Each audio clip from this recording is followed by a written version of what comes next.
Assalamualaikum ladies and gentlemen, welcome to the PD Talk Series 3.0. So have you guys heard about this series before? Professional Development Talk Series, or better known as PD Talk Series, is organized under the subject of professional development, supervised by our beautiful advisor, Madam Azun Aksan. Overall, it consists of 14 groups from 3 different classes, which is 5A, 5B, and 5C. Want to know more about the PD Talk series? Feel free to follow Travel to Way on Instagram for more updates about the upcoming sessions. Not only that, PD Talk series also has its own Facebook page, so don't forget to follow and like the page as well. Presenting to you, Fake News, Spread It or End It, conducted by the final year students from Faculty of Hotel and Tourism Management, UiTM Campus Bandaraya Melaka, featuring our honorable speaker, Profesor Ulung Dato' Dr. Syamsul Amri Baharudin. Soft reminder, please have your devices set to silent mode during the talk session and don't be shy to open your camera. We'll be starting our talk in a few seconds.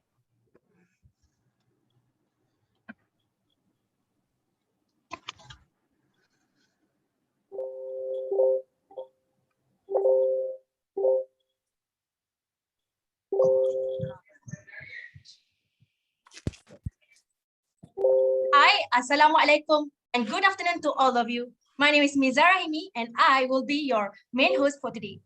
But I'm not hosting alone. I would like to welcome my partners. Do you guys see her? Hello. Hello, everyone. Hi, can you see me? Hello. Hello. Hello. Hi, I'm here, guys. I'm your co-host for today. My name is Nur Hidayah, and I'm so excited to be here with all of you.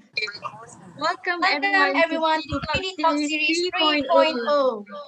Thank you so much for spending your time with us this afternoon. We are very happy to have everyone here. With the assistance of our panel, together we'll be discussing about fake news, spread it or end it. If you do have any question, don't be shy. Just drop your question in the chat box down below. YouTube channel. Before we proceed, let me share with you the highlights of the program today.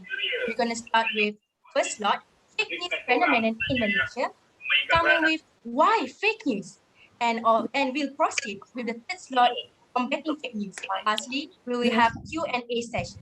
So, Hidayah, I'm sure that everyone wants to know who our honorable speaker is.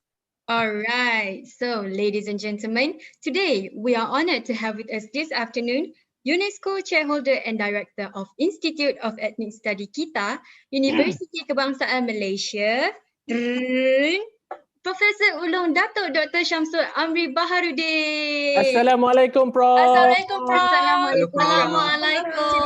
Assalamualaikum warahmatullahi wabarakatuh. Waalaikumsalam. Prof, can you wave to the participant? Yes. All the participants, thank you for taking time on Saturday to listen, to share. Welcome.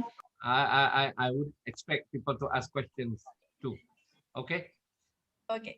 And of course, together with us this afternoon, our beautiful advisor for Professional Development Talk Series 3.0, welcoming Madam Azmin Aksan. Apa khabar, Madam?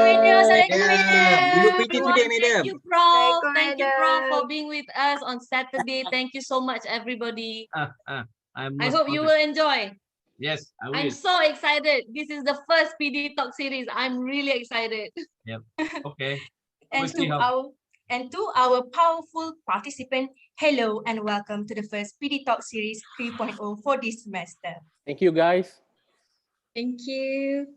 All right, before we start, I would like to do a little bit of introduction about Professor. For your information, Professor Ulung Dato' Dr. Syamsul is an anthropologist and has a long career on a public intellectual in Malaysia. He is one of the 5 Professors Ulung in Malaysia appointed by the Ministry of Higher Education in 2010.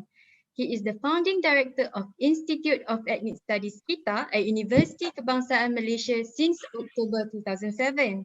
In 2008, he was awarded the prestigious academic prize Fukuoka Cultural Award, Japan, for making Southeast Asia studies popular globally.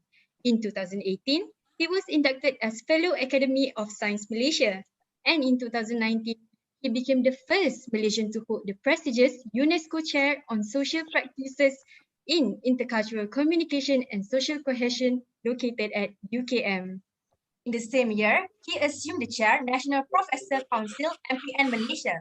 In July 2020, he was appointed as Unity Advisor Ministry of National Unity Malaysia. He is known as the main architect of the National Unity Index 2018, the National Unity Policy 2020, National Unity Blueprint 2020, and National Unity Action Plan 2021. He is often consulted as social political commentator on Malaysia and Southeast Asia by TV1, TV3, and Astro Awani, as well as by BBC, Al Jazeera, National Geographic Channel, BBC London, Channel New Asia, and Radio Australia. He has written extensively on Southeast Asia, the Malay world and Malaysia, and all listed in his website at www.ukm.academia.edu/Shamsul-AB. Wow. Wow, such an interesting and impressive figure, right? Yeah. Wow. Uh, Yes, but the list does not end here. Yes, Prof? don't get too impressed with the long list. Yeah. More definitely it will take more time. Yeah, I mean, So, you have taken 5 minutes of my time. we hope our brief introduction summarizes his valuable knowledge and experiences. I know that, but I always get introduced very long, so you know. Sometimes. Anyway, thank you for the nice words. Yep. Okay, welcome, Prof. So, are you guys ready to dive into our topic, fake news, spread it or end it?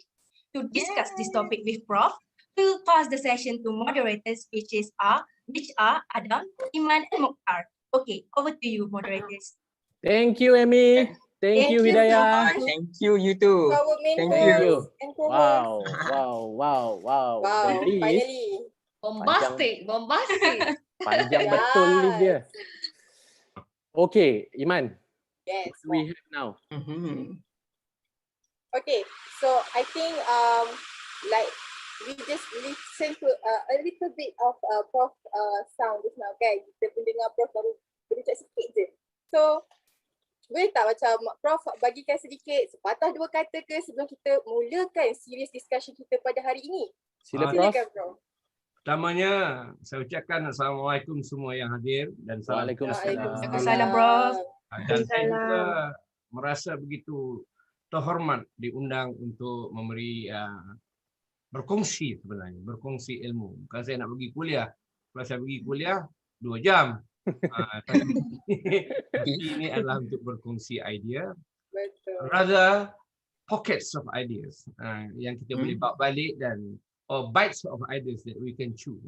So and I think I'm always willing to extend to all viewers and audience who wants to know further what I think about other things. So if you can share my email address, I don't have a Twitter, I don't have Facebook. My children refuse to allow me to have these things because you will not have enough sleep. And Instagram, most likely your Instagram is full of you wearing sarung going around the house. You know. So, That's cute, Prof. so I think I've listened to my children's advice. They are adults now, so they really don't want me to go on Facebook. They be wasting of time. You know? So I listen to them because they are your generation. So Agree. And I think a lot of your time taken by social media, news, and a chunk of them fake news. So that's why we talk about it today. Okay. Yes. Yep. Betul sekali. Thank you, Prof. Thank you for the words. I think without further ado, Adam, Yes. let's get the show started. Let's go. Okay, let us start now. Okay, saya well aware yang semua tahu apa tajuk kita hari ni kan, betul tak? Betul. Kan? Betul. Sebab okay, regarding fake news ni, saya baca memang dah lama exist. Sejak zaman Rome dulu.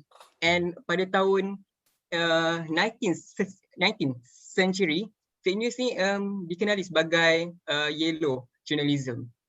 Okay, long story short, saya nak tanya berkaitan fake news phenomenon in Malaysia. Okay, fake news is a term that means different things to different people. Mungkin Encik Mota ada different opinion kaitan fake news. Even pun ada. Betul tak? Betul. At its core, fake news can be defined as news stories that are false, fabricated with no verifiable facts or source. So, in other words, fake news exists within a larger ecosystem of mis and disinformation. It seems like fake news wave has increased, particularly during this pandemic. Okay, Prof, from your opinion, on the rising of fake news phenomena in Malaysia, Prof, apa Prof punya opinion? Well, I think it's too easy for me to talk about fake news as if it's nothing to do with other things we do in our life, you know. So fake news is one of the behavior that we have, and articulated form of fake news. I mean, the Undang-Undang Malaysia Akta 8.803 actually define what is fake news. It's called Akta Anti Berita Tidak Benar. Dalam bahasa Melayunya, berita yang tidak benar. Jadi berita yang tidak benar ni ada dua, satu disinformation, satu misinformation. Jadi disinformation ni maknanya sengaja dikelirukan.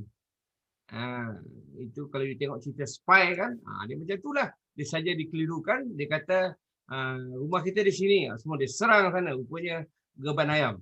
So macam tu. Jadi satu lagi misinformation. Ini memang macam not enough news, not enough proper facts, but you still spread it, so it become misinformation. Ini macam cerita Piramli ni, Prof. Dia cerita Piramli, cuba tengok je ni, Prof. Macam cerita Piramli yang dia pangkah dekat toilet tu, lepas tu lanun tu semua pergi kat sana. Begitulah. Begitu. Jadi kita we have to be very careful because fake news is constituting at least two components. So we have to be sure the authenticity of those components. Ini yang kita nak jaga-jaga, kita semua berjaga, dan juga in search of truth. So kalau you ada peluang, if you have some opportunity to look at the Undang-Undang Malaysia Akta 803, is available on the web. You can see how they define fake news and what are they, and then dia macam-macam lah. So Malaysia has taken but the question now is there is a debate after the introduction of this law. The debate is, are you going to limit freedom of speech by using this ACTA? So the debate is how this ACTA can help to curb fake news. But another opinion says that by curbing fake news, you indirectly curbing freedom of speech, freedom of press. So I think the issue here is it's a very delicate issue because fake news can be both. Can be everyone has a right to share news, because there is another level of this fake news that we don't talk about. It is a law of privacy. You see, to what extent what we talk and what we discuss in the WhatsApp become a private place. You know, there is a present case between Han, Isha, Isaac, and somebody on the web message, WhatsApp message. WhatsApp, yes. So it's interesting for me watching this struggle, trying to make sense, because at one time WhatsApp was not accepted legally. Only email was accepted legally, and now WhatsApp has been used to order you go and buy goreng pisang as much as go and do your work in Kuala Lumpur. You know, so what is it? Is this a directive from your boss? Go and buy goreng pisang, or go to Kuala Lumpur office, collect the file. So you know, it's the same. What is official and non-official? So that is another layer that the fake news has, and new platform has generated the ability for fake news to be shared without control. Adakah Prof, yang anti berita tidak benar ni termasuk juga WhatsApp communication ni, Prof? Ya, dia macam ni. Dia dah disenaraikan apakah bentuk-bentuk yang dilarang itu, yang dianggap anti berita itu. So you have to separate between the content and the platform.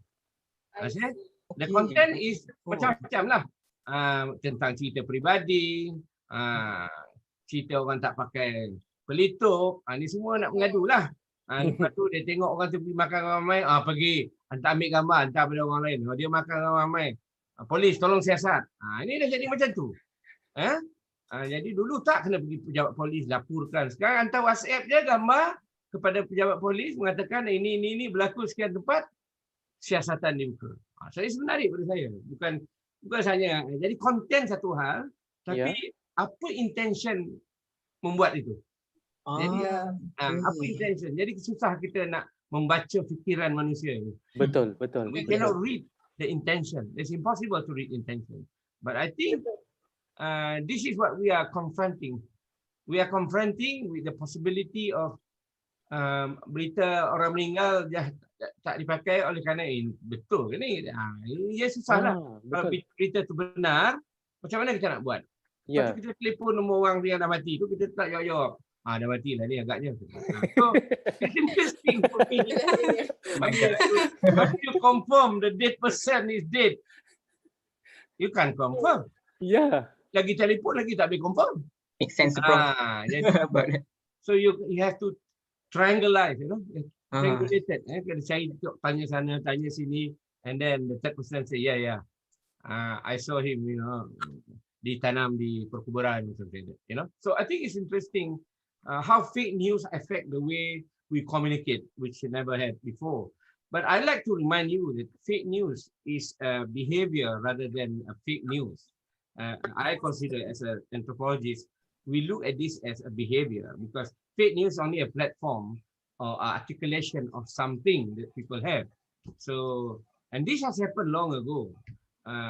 It's a kind of, for me and from my study in the rural area since 1980, there's a lot of resistance in the way we live in this country. Resistance can be from violent resistance to more silent resistance. Jadi, so kalau di kampung itu, there is a class. Apa tu? Yang kaya, miskin, yang kuat dan lemah. Dia ada, jadi senjata orang lemah ini untuk melawan orang kuat ini ada. Bukan hanya orang kuat yang ada senjata. Orang lemah pun ada senjata. Apa senjata dia? Senjata dia ialah rumah mongering, lepas tu surat layang.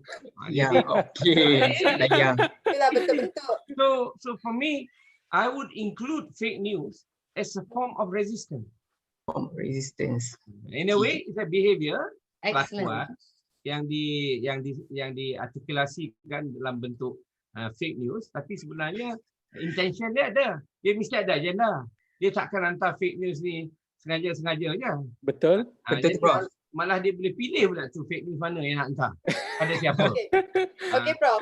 Macam tadi kiranya Prof mengatakan tentang isu-isu tu yang berlaku pada zaman sekarang lah kan. So actually there are also claim suggesting that fake news ni adalah sesuatu yang telah di-invent just before the US presidential election in 2016 and has been used since then. So Prof, adakah ini bermaksud fake news doesn't even exist before that, or was it termed as something else? What is your opinion of this? Fake news has always been there, but only now we give it a name. I mean, American, look, I'm a fan of spy movies. Mission Impossible. Cerita apa tu, Prof? Cerita apa tu, Prof? James Bond lah, apa lagi. James Bond, okay. So, and then of course, I was in military school, so I also study these things. Okay, all right. That is interesting. So what it means is under the term intelligence, risikkan. Kalau merisik, nak kahwin. Okay. Risikkan maknanya apa tu, you tengok tinyau berarti orang berisik. Okay. Intelligence is necessary to disinform and misinform. Ini dia. Jadi belum lagi ada perkataan dinamakan fake news, maka sudah ada kegiatan yang mirip akhirnya dipanggil fake news. Jadi maknanya permulaan apa yang dikatakan di Amerika itu sebenarnya Amerika lah penyebar fake news yang paling besar sekali melalui CIA. Dan juga melalui macam-macam lagi fitnah yang dibuat tentang mereka. Katakan Kuala Lumpur dah nak hancur. Macam-macam lah kalau saya baca. Betul. Tapi kita tengok dia orang dia merasak. Kita tak ada. So it's interesting for me to see in US, violence is not fake news. Orang menembak orang setiap minggu. It's not fake news. It's real news. Okay. Malaysia kita berkelahi di Kuala Lumpur is fake news. So we know it doesn't happen in KL. But when people spread the news, what will happen in KL, you know what people do? They all go to supermarket, beli beras dan beli sardin. Untuk disimpan bawah katil. So it's interesting the reaction of Malaysia to fake news. Sampai simpan bagang makanan pun oleh kerana fake news. Betul. The Malaysians are really aware of this, very aware of fake news. But they like fake news. That I cannot deny. Dalam pada kita benci dan marah dan fed up. Tapi sebenarnya dalam zaman PKP ni apa kerja lain? Betul tak? Betul. Betul Iman kan? Kita apa kerja lagi? Bangun pagi, belum apa-apa lagi, tengok muka dah berkilat, rupanya telefon dia on. Bercahaya. Yeah. Nur. Nampak nur tu Prof Itu yang susahnya tu. Tak lama lagi sebab bukan hanya itu buta tak lama lagi sebab apa? Benda tu kecil sangat nak baca. Okay. Ini suasana. Jadi bila kita cakap dengan fake news, kita kena faham apa konteks sosial dia. Konteks sejarah dia. Dan tak semestinya datang macam seketul fake news. Tidak, dia ada tahap-tahap dia. Macam durian ada putik dia, ada dia. Jadi akhirnya durian. Jadi dia evolusi fake news ini. Ada orang kata Amerika, saya kata tak ada. Kat kampung saya banyak fake news. Kalau tak datang surau ada je. Okay. Tak datang surau ni, dia bini dapat bini baru. Macam tu lah. Sampai macam tu. Itu masa tu kalau imam-imam tu tak ada kan. So, kita ni kajal juga kadang-kadang kan. Sharp Washington, Half News. Lepas tu kalau cerita orang nak kahwin tu cepat betul. Betul.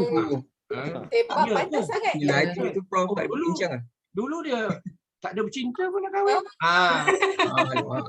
Mula nak membawang. Membawang. Ini istilah baru di Malaysia.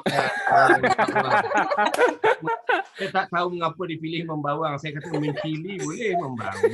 Mungkin sebab merewangkan kita potong-potong bawang.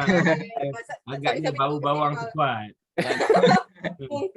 Libat kain mata tua kan. So ini dia keadaan fake news di Malaysia sekarang. Dan oleh kerana kita mampu, ini juga ada faktor kelas. Faktor kelas maknanya faktor kedudukan ekonomi. Ya.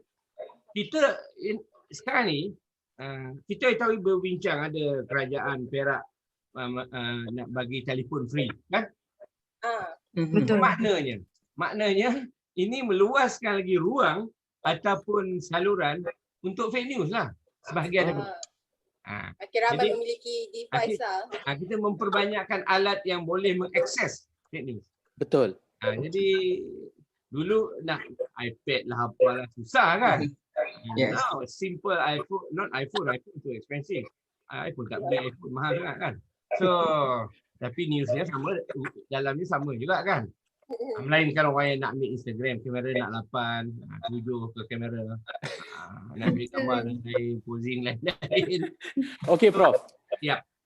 We understand that from our readings, people creating the fake news or spreading the fake news for many reasons. Some wants to make money, some katakanlah kompetitor dalam bisnes tu, dia nak jatuhkan orang ni, dia nak naikkan orang ni. And then dia ada part pula macam di pihak media, berkemungkinan jurnalis atau reporter itself macam kurang untrained lah misal kata. And then sebab diorang media ni dia kejar 24 hours news cycle ni, so they don't care about the sources, the credible news, they just publish. And then some of them ada juga related to the political part ni. So, Prof, in your opinion, apa sebenarnya sebab ni Malaysian especially dia initiate the fake news? Initiate is one thing, and then ada satu lagi pula kategori ni, dia yang tukang sebar ni, Prof. Sebab Malaysia ni saya suka baca headline je. Dia tak baca pun konten tu.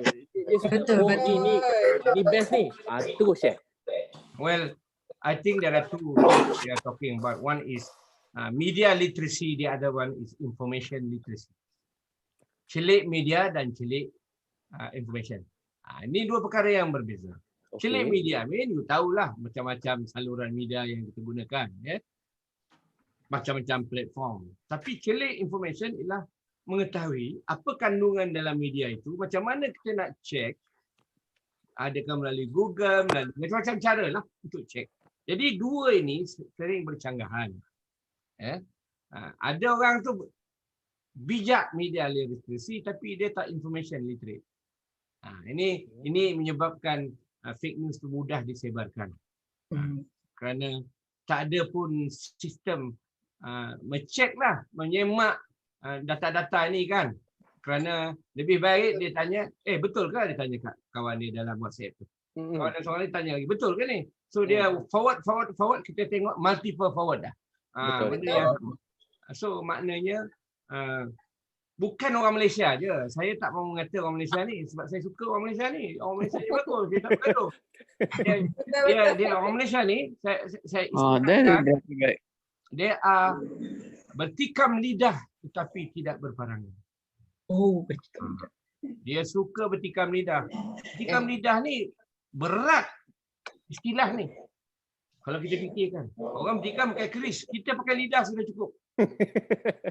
Sudah menusuk hati. Macam tu lah. Itu kehebatan bahasa Melayu ni. Tapi tidak berparangan maknanya tak adalah kejar dengan parang panjang orang kan, berkelahi lah maknanya. Di Amerika dia suka berparangan dan juga suka bertikam lidah. Amerika buat dua-dua. Jadi dari segi itulah saya lihat bagaimana fake news ini okey, itu satu hal. Itu dari segi politik. Dalam bisnes, ini dalam bisnes. Orang ni business management semua nak tahu tentang tourism semua. In business, advertising bordering from reality and fake news. Saya bukan mengata advertising tak bagus, tapi kalau you tengok the copywriter, the way they creating like, saya ingat lagi Mak Jun jual teh, buah teh. Rasanya. Ni ada tapi sekarang perkataan tu sudah menjadi kebiasaan kepada kita kan. Cuba minum teh tu ada ke? Tak ada. Tak ada. Dah sebulan tak pergi mamak lah, Prof. Ya, lupa. Okey, faham. Mamak dah tutup. You can have instant teh tarik lah dekat rumah. Tak jadi. Dia kena mamak yang buat juga. Tak, you buat sendiri je kat rumah. Mamak punya teh tarik ni ada rahsia. Ni fake news ke real news ni? Kandungan teh tarik rumah ni satu jenis teh je. Kedai mamak, teh dia campur 3-4 jenis teh. You tengok kat datang tu. Kalau ada waktu besar, you tengok. Dia campur tu jadi teh tu dia lain rasa dia. Baru tahu. Tiap kedai tu ada identiti dia. Mungkin kerana dia campur semua teh murah je. Harga kan. Tapi bila dia punya rasa tu terpukau lah. Yalah. Orang akan datang balik berkali-kali datang minum teh tu kan. Lepas tu macam-macam lah fitnah, fake news. Ni dah masuk peluh dia lah, macam-macam lah. Itu tu. Musik channelnya sedap. Oleh kerana itu, ini masalah. Pada saya fake news. Dan kita ada juga cyber troopers. You tahu tak cyber troopers? Yes. Apa dia cyber troopers ni? To create fake news lah. Yes. Cyber troopers ni macam askar lah, macam komando. They are behind enemy line. So what do they say? Okay, kerajaan gagal. That's fake news. Betul ke gagal? Bukti apa gagal? Tapi dia keluarkan kempen kerajaan gagal. Semua orang dah sekarang masuk dalam kepala semua rakyat Malaysia kerajaan gagal. Tapi benarkah kerajaan gagal? Ini kerja apa tu, kalau media literate dia tak peduli. Tapi kalau yang information literate dia akan tanya apa bukti dia? Apa bukti gagal? So bermakna cyber troopers ni dibayar untuk buat kerja-kerja ni, Prof? Ada, memang ada dibayar. Oh, ini sekarang kerja bukan hanya apa tu, buat Bitcoin nak cari duit kan? Jadi cyber trooper pun saya rasa banyak orang yang terlibat dalam cyber trooper. Sebab apa? Kita sekarang ni tak boleh lari daripada handphone kita, yang smartphone kita tu kan. Betul. Jadi dia nak akses kita melalui itulah. Dan dia bila akses dia tak boleh guna perkataan panjang-panjang. Kerajaan gagal. Perdana Menteri kecewa. Macam itulah. Abah nak cakap. Macam itulah. Kerajaan pun ada cyber trooper dia. Oh, dia own cyber trooper. Mesti ada. Macam tentera lah. Kalau tentera yang musuh ada tentera, yang kerajaan pun ada tentera. So jadi saya rasa oleh itu kedudukan fake news ini sudah menjadi semacam satu kebiasaan. Walaupun orang marah tentang fake news, saya rasa yang marah tu yang terkena. Yang mengenakan tak marah. Betul. Yang terkena, yang tak betul dikatakan betul. Tentu. Tapi ada setengah tu menteri itu suka bila kata, oh dia sekarang dah rapat dengan selebriti ni. Dia pun suka walaupun dia tak ada. Dia kononnya nafikan. Saya tak percaya. Jadi menarik. Ini menarik. Orang ramai menarik. Dan buat pula PKP ni, apa lagi nak buat? Itulah Prof. Dia macam dengar boleh tapi percaya jangan. Ini dia cabaran untuk setiap orang dalam Malaysia ni. How do we deal with that? Ya, betul. Okay. Prof, since kita dah tahu apa itu celik media, celik informasi. Dan actually masa saya dengar Prof sebut apa, suka bertikam lidah tapi tidak berperang. Itu kehebatan orang Malaysia. Saya suka itu sebab Prof, bila Prof kongsikan Prof punya apa link tu apa, Prof punya artikel tu, saya baca, saya jumpa website saya. Yes, website. It's really interesting. Tapi Prof, ada satu question ni memang always wonder kat dalam kepala saya sebab ada study. There's one study yang the biggest culprit sebagai fake news ni is among our parents and grandparents. Memang macam uncle kan. Like the lack of the digital literacy and belief that cognitive decline in old age could make them more likely. Perhaps. Betul. For the could be. Prof, what's your opinion, Prof? Well, I think there is also what you're talking about is generation gap. Okay. Generation gap also reflect different type of technology that is accessible. All right. I have crossed all the gap and all the generation. I started schooling during the colonial period before Merdeka. I don't think I'm old, I'm just telling you. Don't get me wrong. Prof color rambut guna produk apa, Prof? Kalau saya bagi kamu pelakunya. Tapi yang pentingnya, I follow different generation. So I have my generation, and my generation, I used to tell my children, I had iPad when I was in school. Dia kata, betul ke apa? Well, there is a something called papan batu. Papan batu, okay. Dan kita boleh pakai air ludah nak sapu dia. Size dia sama dengan iPad. Exactly. I dah beli, I tengok, I measure, is the same. Rupanya Steve Jobs tiru kita punya. No, betul. Steve Jobs ni. Papan batu, exactly. So when I told my children that actually the idea is nothing original. What is original is the way Steve Jobs asked everybody around, what do you like? White color. Why? White is cleanliness. White is purity. White is religious. That's why he made white color. MP3. Semua dah ada dah. Tapi dia tukar white color. So itu kelebihan dia. Itu humanities dia. Bukannya teknologi dia. Humanities. How do you attract people? That's what I call, it's a smart marketing lah. Yeah? So pada saya, bila kita bincang soal ni, kita tak dapat elak generation gap ni. I'll give you my simple example today. I'm not good at this Zoom, whatever it is you call them. Wow. And then bila Adam kata, kita ada background. Background apa ni dia cakap? Macam mana background ni? Saya background, saya buku je kat belakang rumah ni, kat bilik ni. So, saya pun mulalah mengerah segala pegawai. Saya kata, kau bagi tahu aku, ajar aku macam mana nak Zoom ni. Bukan nak Zoom, nak bubuh background ni. Yang belakang saya ni kan. Okay. Hara juga saya dekat setengah jam.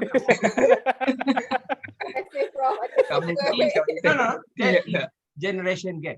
Okay. But I'm willing to learn. Oh, okay, that's great. Thank you, bro. Now, you tell me I can do it. Rupa-rupanya patutlah dia. Benda tu senang tapi dia buatnya susah kerana dia nak bayaran lebih. Patutlah. Apa yang nak bayaran lebih tu? Assistant saya macam tu. But anyway, and therefore, what is the gap? The gap is also an expression of knowledge gap. Okay. Not only generation gap. It's knowledge.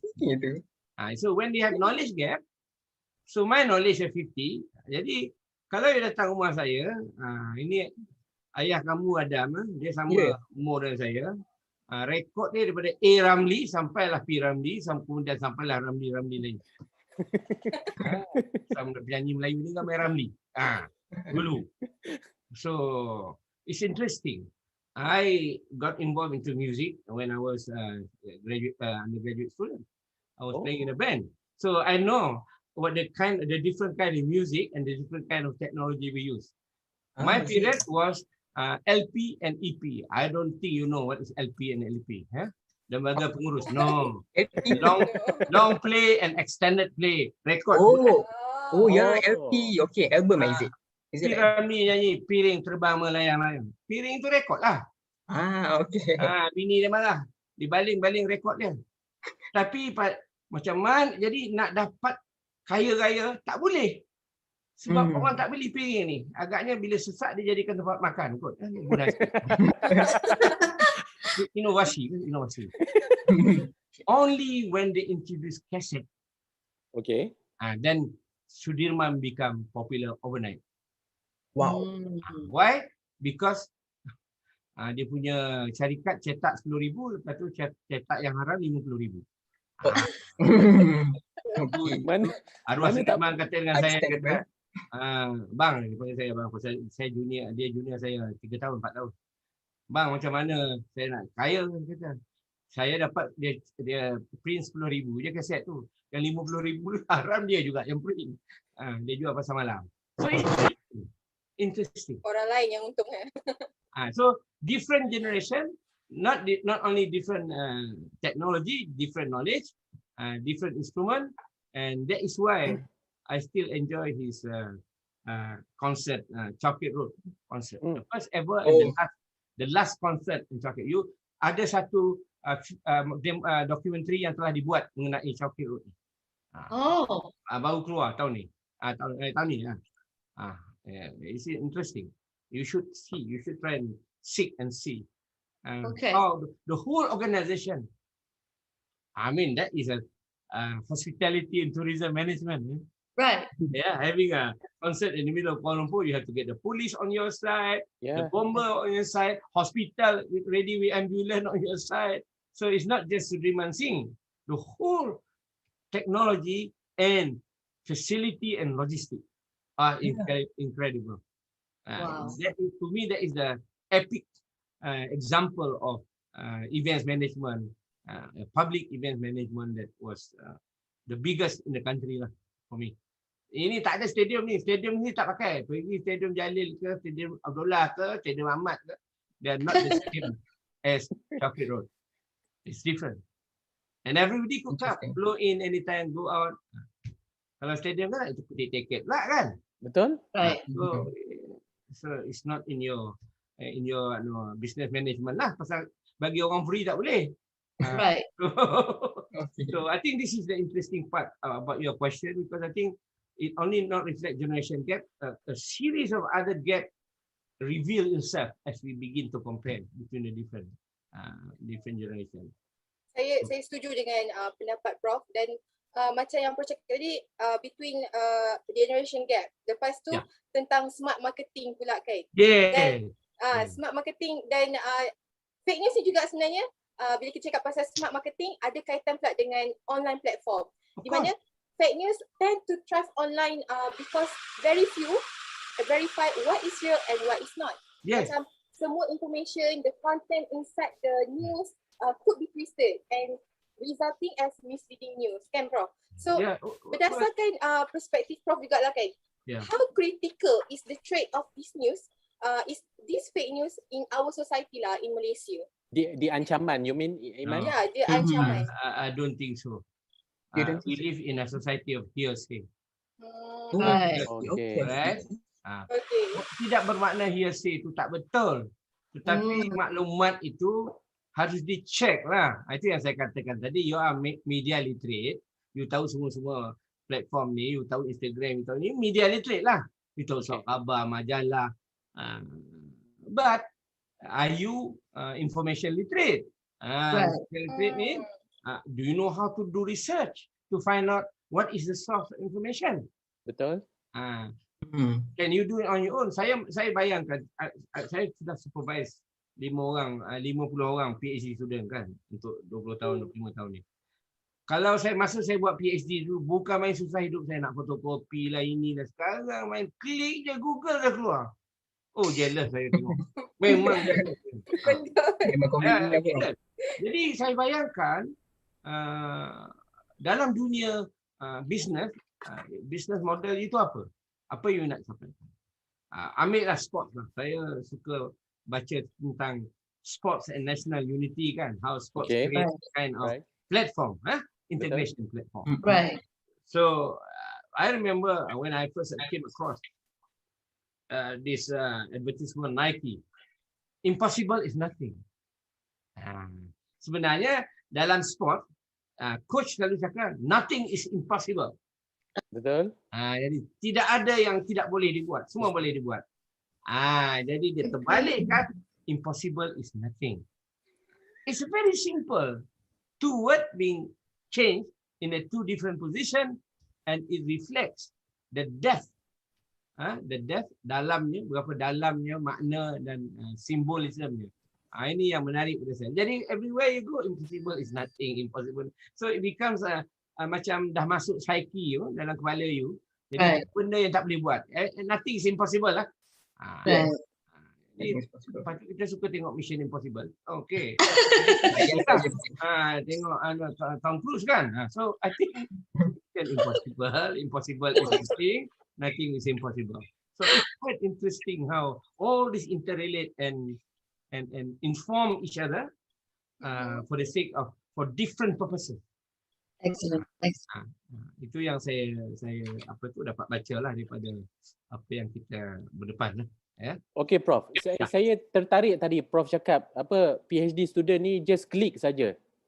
Okay, berdasar okay Prof, saya nak hubungkan juga dengan Malaysia ni. Basically we can access the internet via smartphone, the mobile devices that they have. Some of them have one, basically some of them have more than one. They can have two different number. Mungkin yang ni untuk skandal, yang ni untuk yang betul. Kita tak tahulah tu. Okay. Pernah buat gitu? Jangan.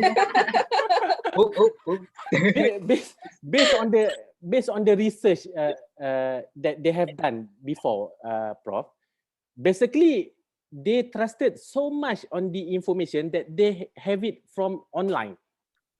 Sebagai contoh macam during the pandemic ni, all the news related with health, memang dia orang termakan betul lah Prof.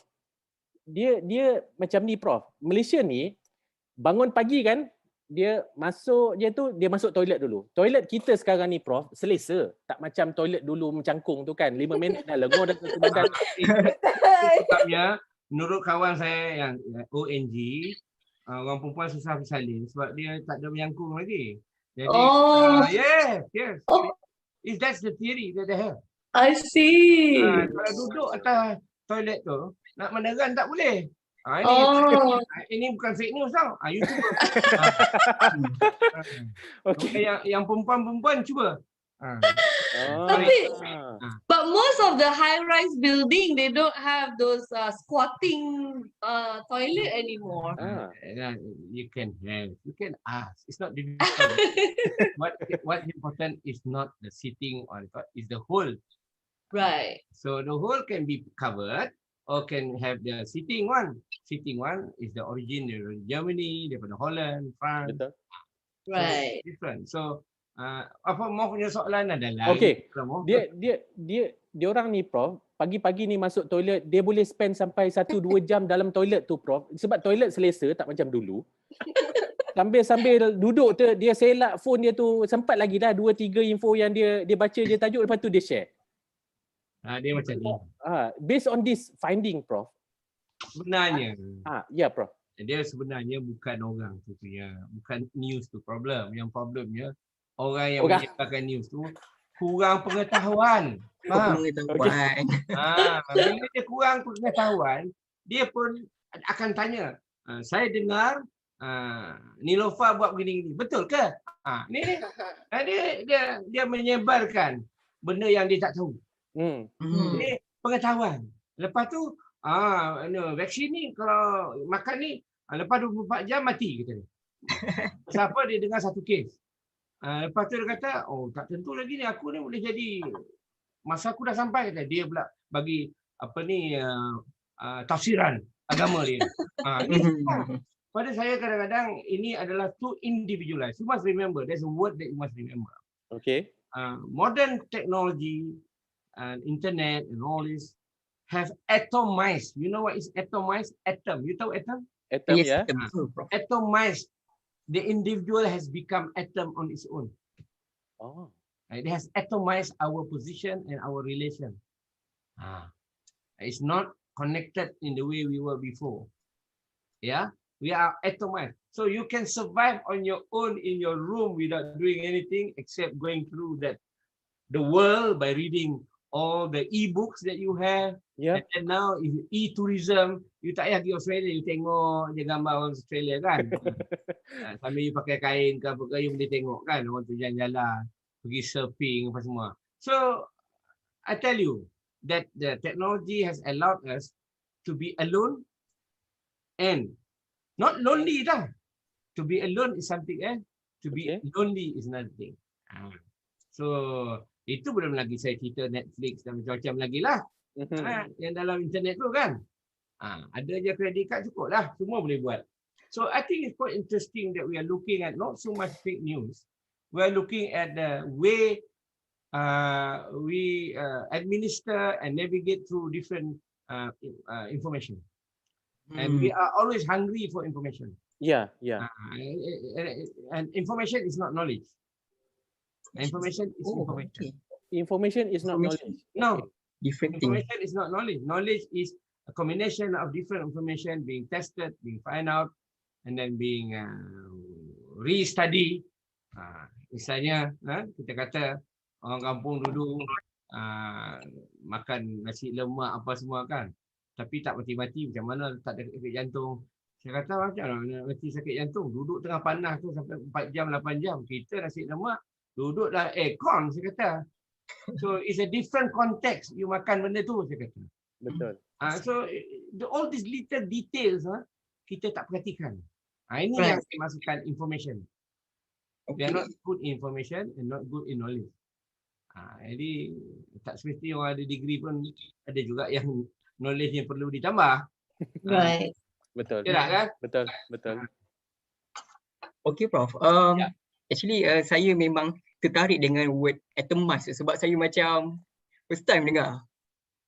Apa dia? The word atomized. Saya tak pernah dengar sebelum ni. Atomized. Pernah dengar? Itemized ni satu-satu. One item tu atau ini atom, A-T-O-M. Atom. Yes, atomized. Kalau nama orang Melayu ada nama atom. Bukan. Ada bahasa nama dia atom. Ya. Bahaya betul dia. Betul. Tapi nama je. Okay, Prof. Prof, saya ada bacalah satu artikel daripada UKM. Artikel tu pada tahun 2015.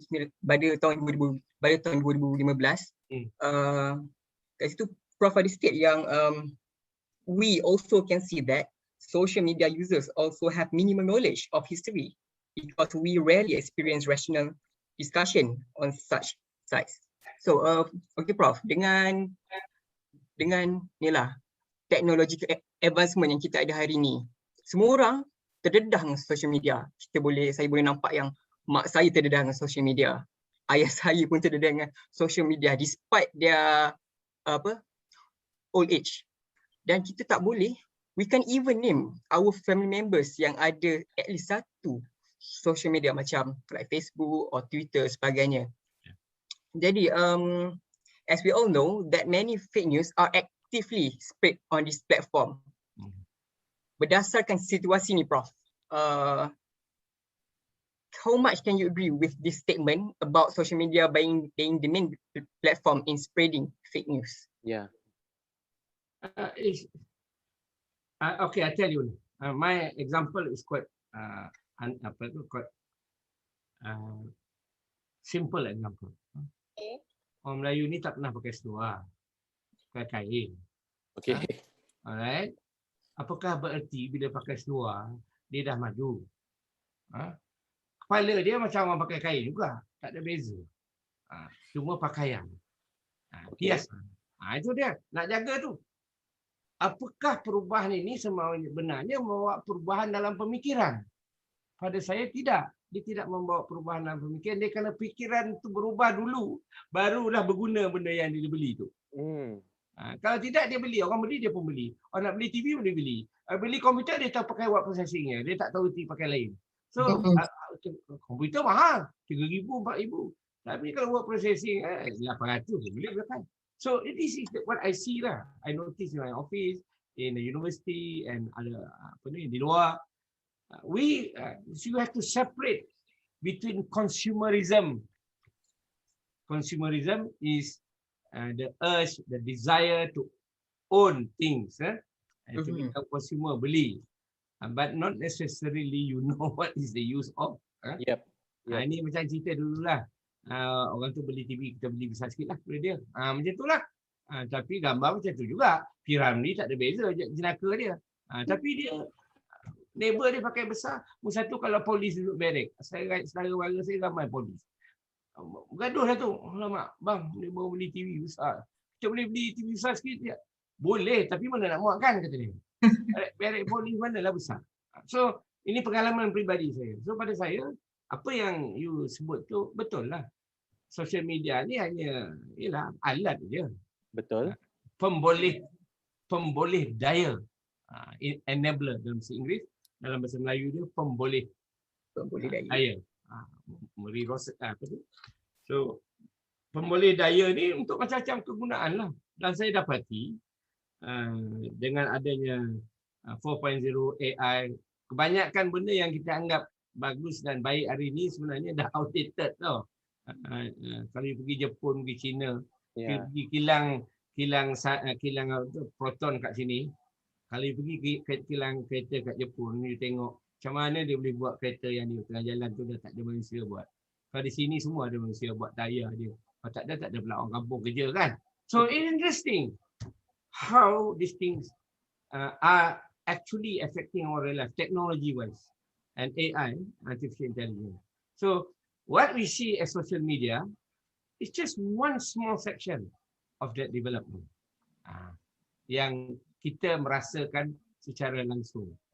Tapi kita tak buat kereta, kita tak tahulah bahawa teknologi itu sebenarnya telah mengesankan pembuatan kereta dengan lebih maju lagi.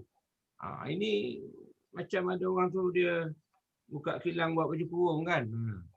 Orang tak percaya baju kurung ni mesti ukur lah, you hantarlah ukuran, dia buatlah. Lepas tu dia hantarlah balik pada you. Siap dah berjahit dah. So interesting, ini semua dah buat ni, dah berlaku di Malaysia. Pada saya tengok sini. So I think we are not only advanced in social media, we also advanced in the other usage of other technological platform. Okay. How Universiti Malaysia Kelantan has got a project where they register digitally cara buat tongket, cara buat tenunan. They cannot, anak kepada tukang tenun dia tak mau lagi dah buat tenun, tak reti. Dia nak sekolah putih, duduk Kuala Lumpur, tenun apa. So, siapa nak mengajar?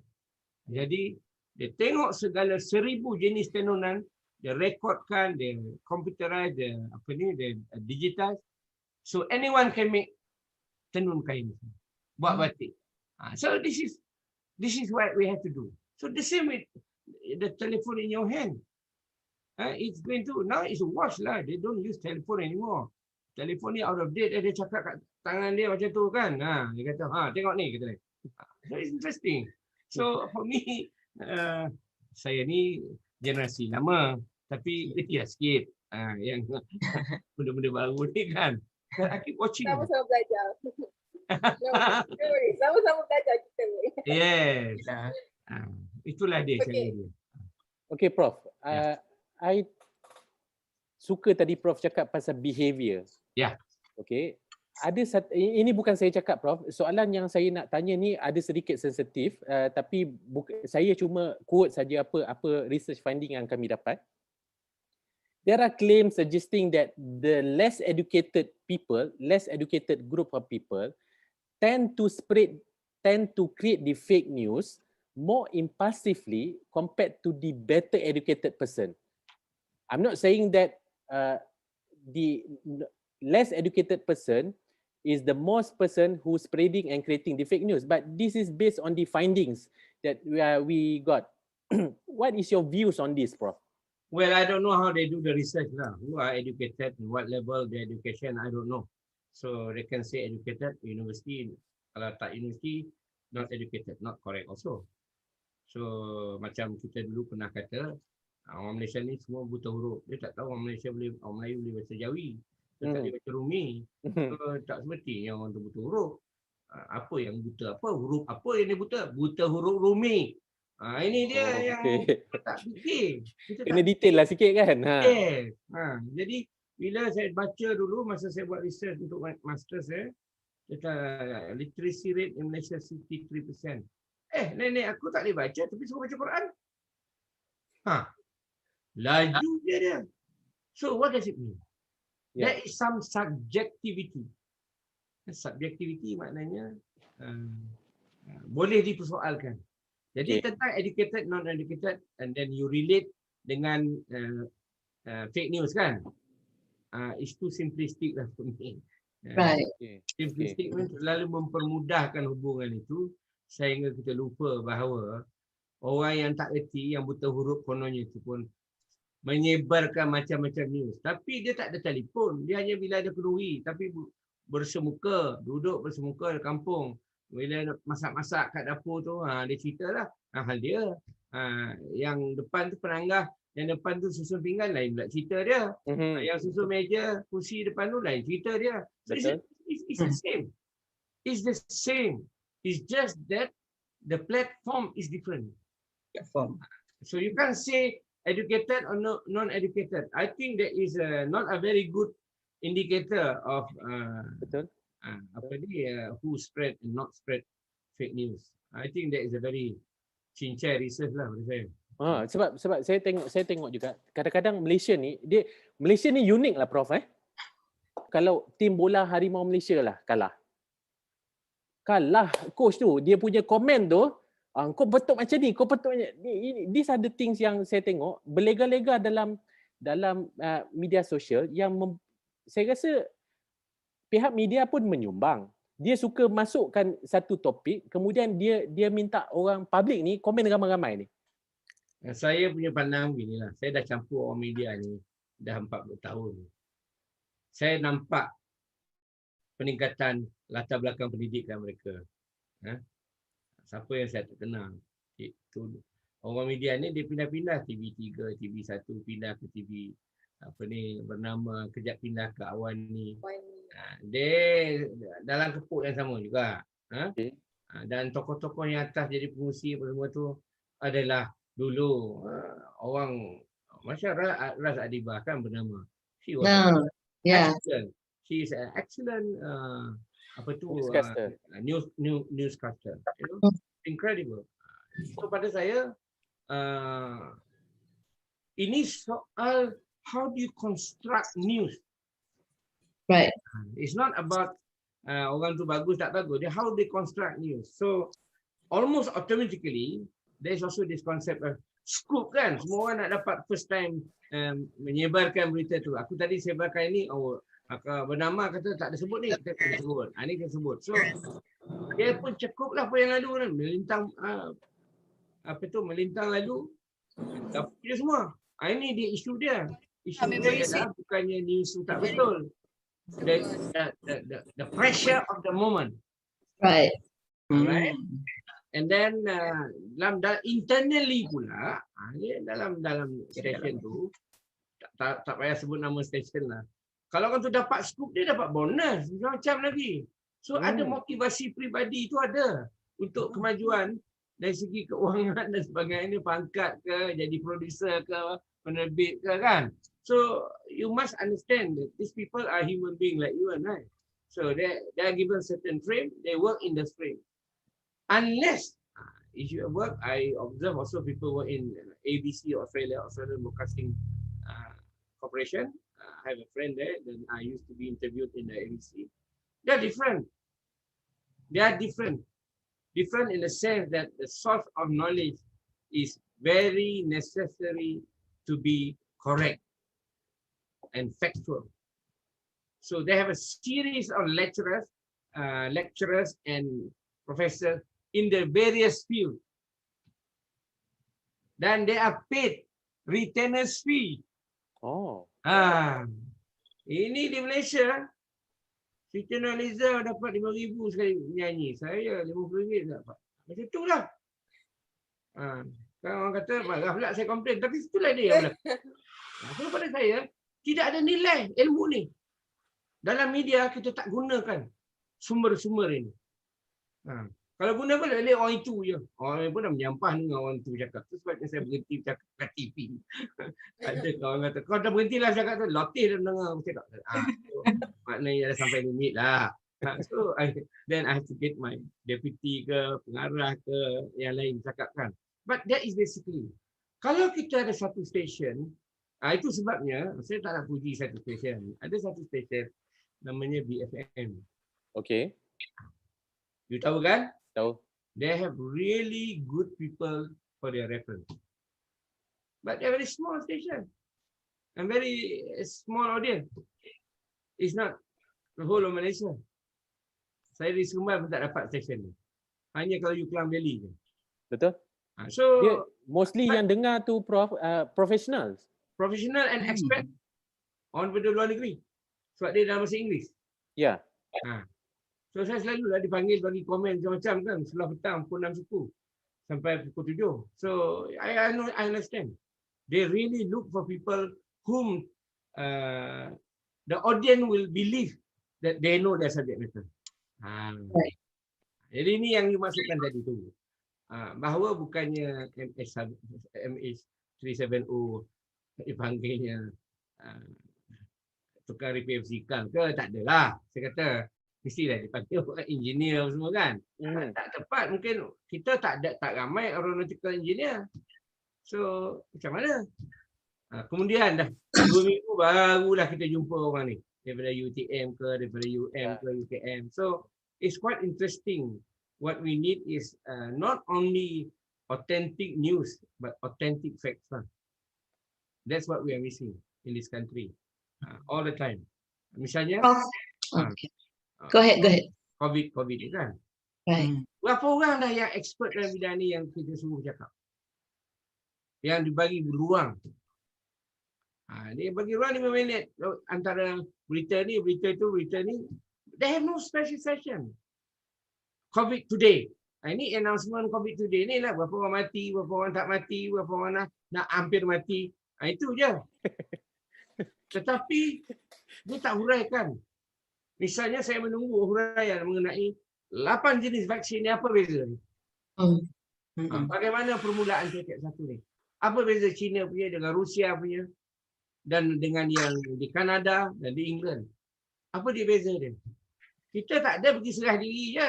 Tengok My Sejahtera pergi serah diri. Cucuklah mana-mana nak cucuk. So pada the news, the fake news will be like that lah.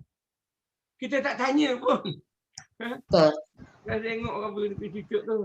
Apa nak buat kan? Gobah lah kan kata. Macam tu lah.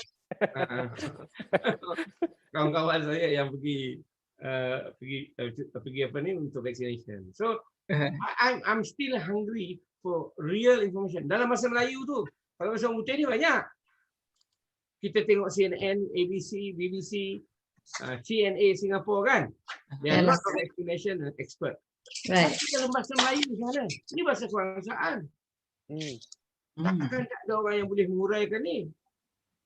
Itu yang saya kecewa dari segitulah. Pengisian dalam bahasa Melayu untuk rakyat Malaysia ni tak ada yang berkesan lah. Jadi fake news lah yang berjaya. Saya nak kata quality toilet kan marah lah. Tapi rebut orang pergi England. Apa? Simbol. Okay, Prof. Okay. Bila Prof kata macam this is symbolic lah. Ia hanyalah orang kata macam ideal semata-mata. Ya. Okay, Prof. Sebab kita biasa tengok juga dulu social media si promote boycott Israel. Dan macam ni Prof, sebab saya pernah terbaca yang dalam artikel, from same artikel yang saya quote tadi daripada UKM, yang social media had impacted against national unity. Dan okay Prof, boleh tak kita agree yang social media ni tak akan jadi a huge phenomenon kalau kita ni bertanggungjawab dan not believe in everything yang kita baca. Kita di era teknologi dan globalisasi ni, apa nasihat Prof kepada social media user, especially kita as a Malaysian? Social media is an enabler. It's not the end of everything. Ya, kalau tak ada social media dulu pun sudah ada cara-cara. Surat khabar lama kan, bukannya dia jual surat khabar lama, tapi surat khabar tu memang lama daripada dulu lagi, pakai kertas, printed apa semua kan. So I think I don't want to highlight too much that social media is everything. No, social media is not everything. At the end of the day, the decision is made by the individual. Again, and I like to claim that a lot of this knowledge about social media is half knowledge lah. They are not really competent in using social media except for simple. Macam dulu lah, mula-mula orang pakai komputer, dia tahu word processing je. Komputer 5,000, tapi yang dia guna untuk word processing. Tu je. Suruh buat Excel tak reti, buat itu tak reti. Itu kerani-kerani saya dulu macam tu lah. Tapi dihias komputer tu, dia buat kain batik dan minyak wangi lah saja, jadi benda lain komputer. So sudah jadi hiasan. So for me, social media is important. Dia ni it unites and it divides. There's a contradiction. So social media is important at this moment as a means to communicate. What you communicate is the issue. Itu dia yang menjadi tak boleh kontrol. Kita boleh kontrol telefon. Hari ni pergi satu syarikat tu, you boleh beli telefon RM1 ya satu. Asalkan you ada account push account you ada situ, permanent account, dapat telefon free. Saya kata ini kejap je 10 telefon saya boleh kutip, tapi nak buat apa? Benda yang nak isi dalam tu sama juga. Betul. Mungkinlah you nak ada satu WeChat, apakah Didi, the new one. So macam tu. So I think we don't fear too much. We are putting ourselves into a corner saying, oh, this is without this. I said, no. Katalah. Ni sekarang ni, you tahu tak tahu, ada satu bahagian satelit tu sudah terputus. Dan kita banyak tak dapat program TV kerana sudah terputus. Astro dah huru-hara. Ni bukan wire telekom, dia pergi hantar orang suruh repair kat rumah tu. It's satellite. How do you do it? So you can have the social media now. You can immediately don't have because of the technology. So that's why bila Azwin tanya tentang Israel tadi, saya kata dalam hati saya, we know more about the moon than about Israel. If we read a lot, we know about the moon, what is the shape of the moon on the left, on the back, behind the moon, front. Banyak detail. Dan berapa orang dah pergi, berapa kapal going around. More knowledge about that than Israel and Arab, from my point of view lah. So now we know more about Mars. Yeah, so it's interesting. The nature of knowledge and what attracts you will also influence the way you share that knowledge, from my point of view. Yeah, Prof. So many things that Prof have shared today,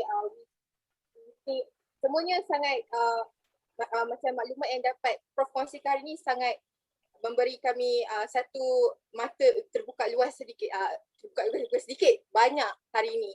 So Prof, after all of discussion today, apa opinion Prof terhadap fake news ini sendiri? Like, can we actually end it or how? Boleh kita hentikan dia, spread it or end it with our title, kan? So, is it possible for all of us to end the phenomena at some point? As you can see, like, it is something that going to be existent in our society. So, what is your opinion, Prof? Can we end it or not? Society and life is not black and white. Huh? There's always gray too. Huh? Like my hair is gray, it's not white. Huh?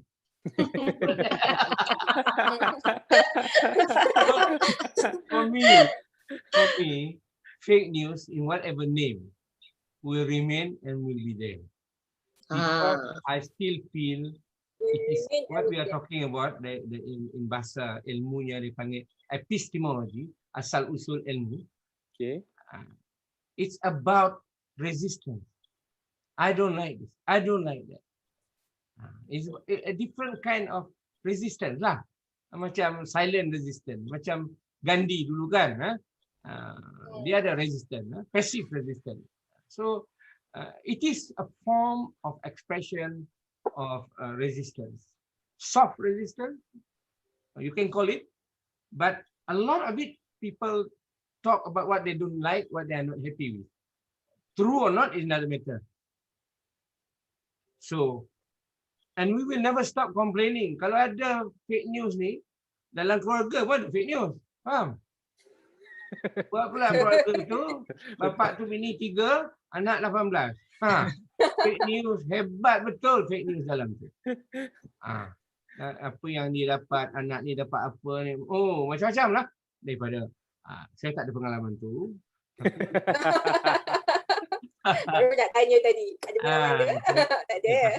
Kawan saya, dia ada. Dia tak sampai 4 lah, tapi dia ada. So, jadi, saya pun belajar daripada cara dia berfikir dan mengendalikan keluarga dia. Jadi, saya nampak banyak fake news dalam keluarga tu. Untuk mendapat perhatian. Ya, betul. Anak-anak ni betul. nak dapat perhatian. Betul. Dia dapat perhatian, apa maksudnya? Dia nak masuk bola ke, main rugby ke, apakah dulu ni Peksa janji kita pergi kat Mid Valley tunjuk-tunjuk kasut tu, kalau berjaya besok beli ni, tapi tak beli mengapa? Macam tu lah benda-benda ni. Tapi tak kalau anak 18, Prof, nombor 1 tu 3 minggu lepas tu dia jumpa. Itu wallahu alam. Tapi pada saya dia ada engkau orang adalah caranya. Engkau orang tourist and hospitality. They have their own version of hospitality. which you don't cover in your study. I think they are quite good at their hospitality organization, housing. You bayangkan macam mana dia nak pergi holiday?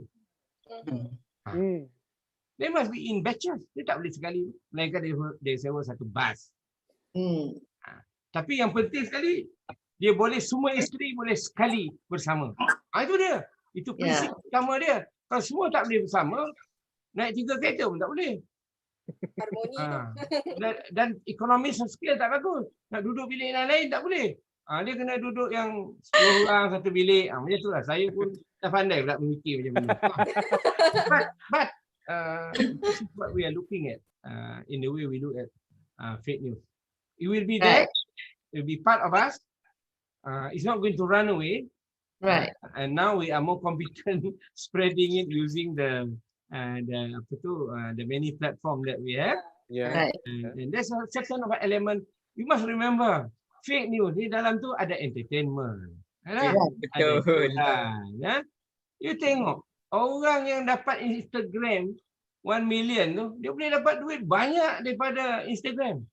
Right. Kita tak fikir. Begitu juga YouTube. You can make money by living off talking nonsense in the YouTube. I agree. Ya. Saya tengok ada kawan saya tu dia nak dia offer saya, you bagi kuliah sikit lah. Kita panggil program ini Professor of Love. Sudah saya kata. Ada orang tunggu saya di tepi patah besok ni, saya kata. Interesting. Dia nak saya bercakap 5 minit 10 minit. Apa itu cinta? Sudah. Actually, we did a trial run. Oh, banyak orang minat. Yeah, betul lah, Prof. Can we initiate that with you, please? Yes. Oh my God. I see that is the way to look at it. There is a business side of it also. Fake news ni selalunya kita terlalu political we see it. It's also very economic and business. And I think people can make business, can make money out of the fake news. Yeah. News. Or social media lah. Saya tak mau cakap fake news, tapi social media is the new money lah. I can see it. Kalau buka je, nak tengok satu program dekat YouTube, dia sebelum tu dia keluar. You know how I make this 1,135,000? Siapa nak dengar? Kalau dia kata, do you want to share it? Itu saya nak dengar. Tapi kalau dia kata, how do you know how I make this money? I don't want to know. So as a conclusion, Prof, bermakna memang fake news ni akan kekal berada dalam masyarakat ni for quite some times lah. Dia kekal bukannya fake news. Yang kekal itu perasaan, menyuarakan perasaan tak puas hati. Behavior lah. Rasa mengkritik. So itu ada. Itu yang saya katakan. Kawan saya tu, isteri dia banyak. Jadi banyak protes. Tapi jadi fake news lah. Tapi protes lah. Ya, mana boleh sama anak tu semua yang 18 atau 21 lah. Itu boleh sama, tak boleh. Lain-lain selera. Tapi itulah dia. Manusia ni akan mungkin namanya tak fake news lagi. Mungkin fake news tu kalau dalam mahkamah dia tak panggil fake news, dia panggil hearsay.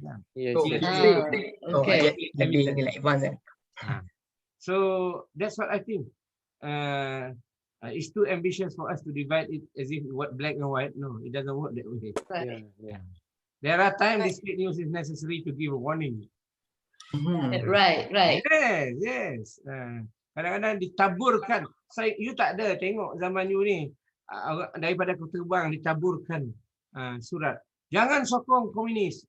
Saya kecil-kecil tu pergi kutip benda tu. Yes. So it's fake news ke news? Kenangan. Okay. So Prof, we have come to the slot 3 session. So after this, we're going to have the Q&A session with the audience. Yep. So for those who wants to ask the question directly to Prof, please open your camera, open your mic. You can ask directly. To Prof, please. Anyone? So for anyone's information, actually dalam kita punya negara Malaysia, kita hanya ada 5 Prof Ulong di Malaysia. Betul. Salah seorang daripada 5 Prof Ulong yang ada di Malaysia ni ada bersama kita hari ni. Yes.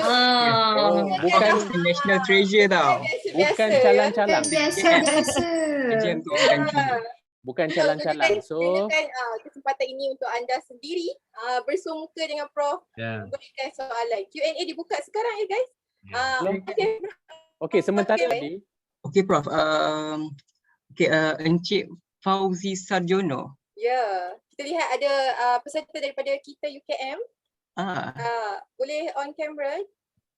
Sila, Assalamualaikum Prof. Silakan.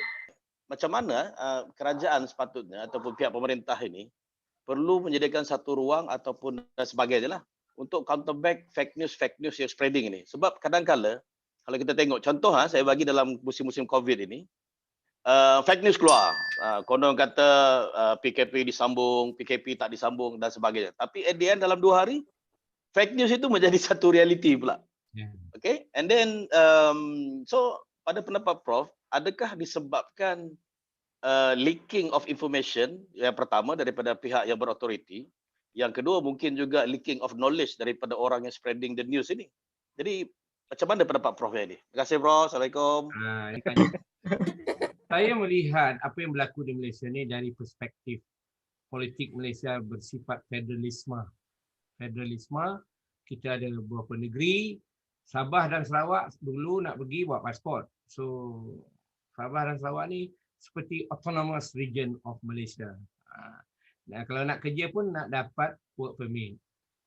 Jadi pada saya apa yang berlaku ialah kita ada garis-garis pemisahan dan jurang-jurang pengetahuan dan juga maklumat. Kadang-kadang maklumat yang dikeluarkan oleh federal itu bertentangan dengan yang di Sabah atau di Sarawak. Sebab Sarawak dan Sabah ada kuasa untuk memberikan maklumat. Terutamanya tentang COVID ini.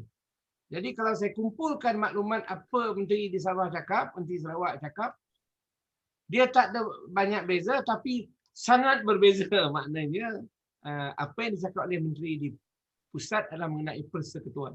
Kadang-kadang untuk melayar atau semenanjung Malaysia. Yang di Sabah Sarawak lain isu dia. Jadi kata jangan keliru. Pada saya dia tidak menyebarkan fake news. Mereka hanya berbincang dari beberapa sudut yang berlainan yang digerakkan oleh struktur pentadbiran negara kita. Soal bocor ke, sama ada rahsia pecah rahsia ke, rasa saya kadang-kadang musuh yang paling besar musuh dalam selimut lah. Jadi tadi tak ada angin pokok tak goyang. Ini tak ada fake news kalau tak ada musuh dalam selimut. Jadi mungkin musuh dalam selimut yang menyebarkan berita ini juga. Betul. Jadi saya ingat lagi kempen, salah satu kempen parti yang memerintah kerajaan sebelum ini, dia memang fake news mengenai kerajaan sebelum itu adalah tugas tanggungjawab dia. Apa saja kesilapan mesti disebarkan. Jadi macam dalam bahasa Inggerisnya demonizing campaign, campaign to demonize how bad the person is. So to what extent bocor ataupun tidak, wallahu a'lam bishawab, tak boleh, tak tahu, tak boleh dijawab. Macam itulah. Jadi pada saya soalan saudara itu memang betul lah. Tapi kita mesti melihat dari segi struktur dulu lah. Jangan terus kita ambil evidence ontologi atau evidence harian itu sebagai kata putus. Sebenarnya dia akan rentetan dia akan berterusan. Dan saya rasa tak akan berhenti cerita ini. Betul. Itu pada saya ini memang selagi belum 100% tak dapat vaksinasi, selagi itulah banyak ceritanya. Saya rasa ada satu ketika nanti di mana aku nak pergi vaksinasi, dia dah minum teh kat kedai mamak tadi kan. Dia nak pergi. Okey, terus pergi situ dapat balik. Sekarang ni tak boleh. Belum sampai taraf itu lagi. Jadi ada ruang untuk mengata ini tak dapat, aku tak dapat, aku ni pembangkang, aku ni mengapa bagi aku bangsa asing bagi aku Cina punya vaksin biar mati cepat. Macam-macam lah fitnah. Dia bukan fake news lagi dah, fitnah news. Susah. Saya bila saya fikir-fikir, saya lalui dan bincang benda ni selalu atas sebagai macam-macam kedudukan lah yang saya pegang kan, susah juga sebabnya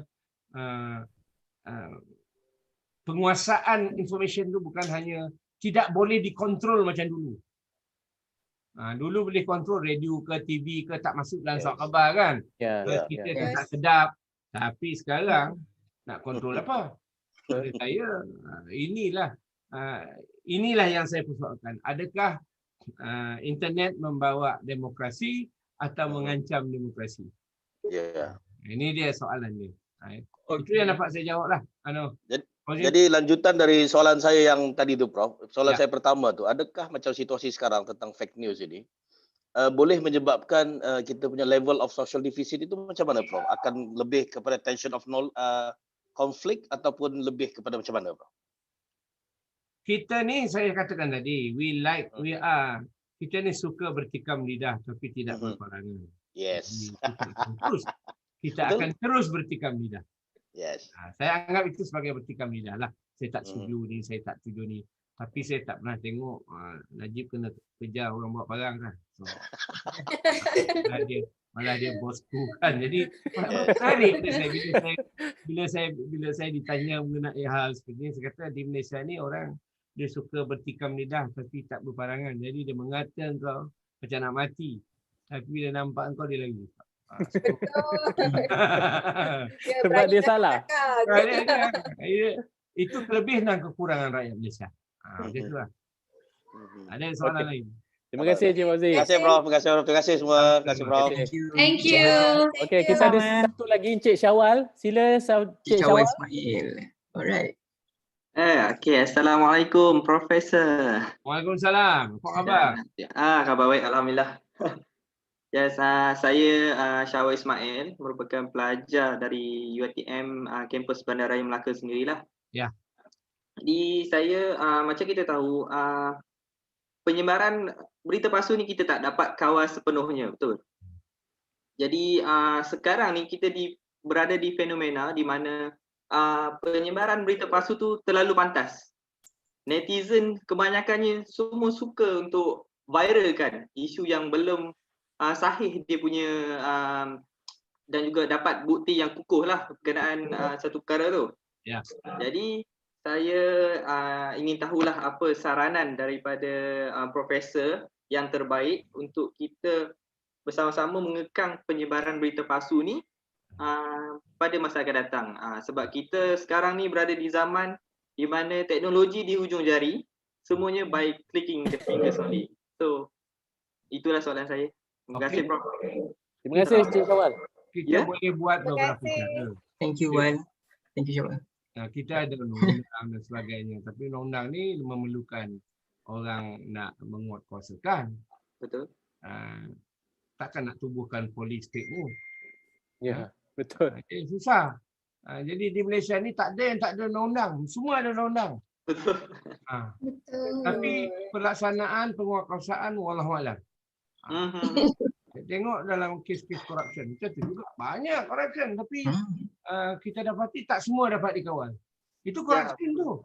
Itu duit tu. Kita tahu. Bawa mahkamah. Ada orang tu didenda kerana dia tak bagi tahu dia kena suap. Macam tu lah.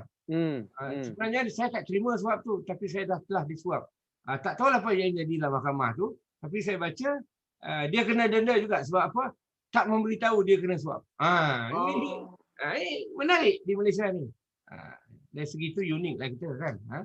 So, jadi pada saya lihat bila saya tengok COVID ni banyak mengajar kita bagaimana kita secara individu menjaga diri kita. Kita sebenarnya ada 3 komponen dalam masyarakat ni. Individu, keluarga dan komuniti. Ya. Di China, India, ibadah. Keluarga ni pada saya yang paling penting. Kerana individu datangnya dari keluarga dan komuniti adalah binaan keluarga-keluarga. Tapi keluarga di Malaysia ni dibiarkan, tidak diberi kedudukan istimewa dalam perancangan kerajaan dan sebagainya. Bayangkan ya, oleh kerana apa? Oleh kerana demokrasi. Nanti orang marah dengan saya, mengata demokrasi ni tak bagus. Sebabnya demokrasi memberi kuasa pada individu mengundi. Okey. Bukan pada keluarga.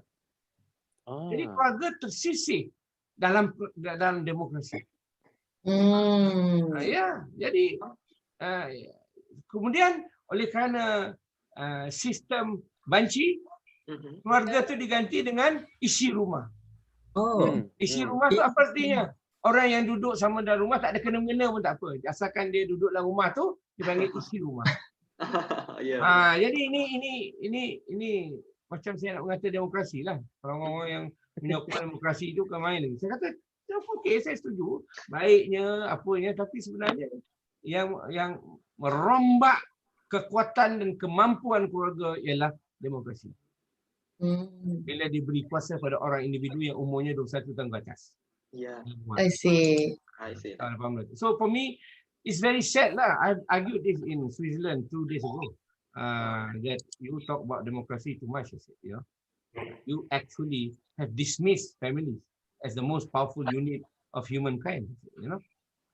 How do we reconstruct? Macam mana nak bina kembali family ni?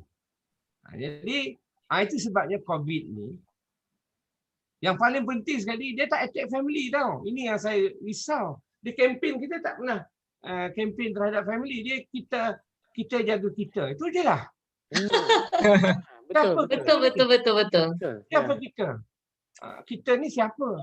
Adakah kumpulan pengundi ataupun ahli-ahli keluarga? Ini pada saya kecewa lah dari segi itu. Sebabnya selalu kita berbincang mana kekuatan negara kita ni lah, kita semua macam family, panggil diri ayah lah, abah lah, tak kira lah apa dipanggil. Tapi sebenarnya pada saya isunya apa kita perlu buat membangun kembali keluarga. Kerana di situlah proses sosialisasi, mengajar anak apa semua kan. Sosialisasi kita duduk semeja semua tengok handphone masing-masing. Cakap tak apa, lepas tu kontak yang sebelah tu pakai handphone. Pas dulu sikit. Macam tu lah. Saya dah tengok tu benda-benda berlaku. Nak serangga saya. Kau bagi lemang sikit. Dia lemang. Dia nak lemang. Lemang ni kat ujung meja lah. So it's interesting. Communication within the family is not verbal anymore. Yeah. Right. Agree. Saya nak kata kecewa kan, dia kata saya Jurassic kan. Tapi saya tak pasal. But it's very sad lah. Jadi soalan Syawal tu bagus. Pada saya, ia menimbulkan banyak isu lain yang harus kita jaga. Bukan hanya soal soal fake news, orang bagi cepat dan sebagainya. Cepat tadi macam itulah tadi. Dia nak sudu, dia pakai fake news, pakai handphone dia, minta sudu. Sudu tu depan sana. Dia bangun, dia boleh ambil, masalah ni. Tapi handphone tu, dia kena guna tu. So pada saya, ikan itu isunya. Isunya ialah, itu berlaku dalam keluarga. Macam mana kita nak kembalikan fungsi keluarga itu. Itu yang pernah saya bagi tahu pada Perdana Menteri dulu. Kalau kita nak buat sesuatu yang baik di Malaysia ini, kita mesti adakan institut kajian mengenai keluarga. Sebab di Malaysia ni macam-macam keluarga. Keluarga ada blended family. Ayah ada anak masing-masing, dia cerai. Ibu ada anak masing-masing, dia cerai. Dah jadi blended. Dah jadi macam apa? Frappuccino kan dekat Starbucks. So it's interesting for me. But we don't know what type of family we have. Berapa yang bercerai, berapa single family, female single family, male single family. Bila kita kira-kira, banyak. Tapi kita tak tahu. Right. Betul. Jadi itu, saya kalau ajat saya dalam hidup saya ni, kalau ada lagi duit saya, research saya, kalau ada rezeki, itulah yang saya nak bina. Iaitu pusat kajian keluarga lah. Macam mana keluarga di Malaysia. Itu Melayu lain. Ada istiadat ni, Cina lain. Kita tengok cara kematian pun lain. Ini semua keluarga. So pada saya banyak lagi isu. Kalau bincang boleh lah nanti. Kemana keluarga kita? Macam tu lah. Kemana keluarga kita hendak dibawa? Itu dia yang kita harus bincangkan jugalah bila ada peluang. Next talk series, Prof. Next one. I'll keep that in mind. Terima kasih Syawal. Terima kasih Prof. Terima kasih atas soalan. Okay, next kita ada Cik Nurul Anis. Nurul Anis dari jauh ni daripada Puncak Alam. Sila Cik Nurul. Puncak Alam Anis Hazli. Ada? Anis, where are you? Hello. Yes. Maaf ya tak boleh buka kamera. Tak apa. Tak apa. Silakan. Assalamualaikum Prof dan juga Puan Azwi. Nama saya Anis Hazli daripada UiTM Puncak Alam. Kan pernah ada dikabarkan dengan ada kes wap bunga cengkeh boleh mengubati COVID. Jadi saya ingin bertanya, macam mana kita nak sedarkan parents kita, ibu bapa ya, orang yang orang kata apa, cepat kecil hati lah. Macam mana tak nak terpengaruh dengan fake news ni? Dia bukan fake news, bukan soal fake news. Soalnya level of knowledge and understanding lah, paras kepahaman. Nenek saya tu bidan kampung dulu. Saya tolong kutip urat kayu dan sebagainya dengan dia. Saya tahu macam mana dia menjaga. Belum ada hospital tu. Hospital 40 km daripada kampung. Nak pergi tu nak naik bas, mana orang sekali naik bas. So, apa yang saya belajar daripada pengalaman itu ialah tiap-tiap generasi itu ada terperangkap dengan kefahaman dan kesediaan menerima apa yang dianggap sesuai dan mudah untuk diri dia ketika itu. Kalau bunga cengkih, ada kat belakang ni cengkih kata.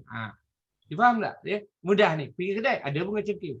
Tapi bila you sebut universiti, sudah mana pula nak ambil tin-tin ni kata. Menarik pada saya. Bahawa isu ni bukan hanya bunga cengkih saja. Banyak orang menasihatkan saya makan halia dengan serai lah, macam-macam lah. Makan ulam raja lah. Saya rasa mati saya makan ulam raja ni. Mana ujung ni? So, sebab apa? Benda-benda ni adalah petua-petua cara orang dulu-dulu mengawal kesihatan diri. Jadi bunga cengkeh ke ataupun pudina ke, ini semua adalah perkara di sekeliling mereka yang mereka boleh gunakan. Jadi kita terimalah bahawa mereka ini mudah. Dia nak jalan mudah je, nak cepat je untuk menyelesaikan masalah. Betul. Kita kena sabarlah. Kita kena sabar. Sabar dalam arti kata kita tak boleh ajak dia berfikir macam kita dalam konteks ini. Jadi jadi kita punya kerja ialah menghuraikan. Saya rasa banyak kartun-kartun mengenai ini semua yang mengenai COVID ni dah keluar dah. Betul.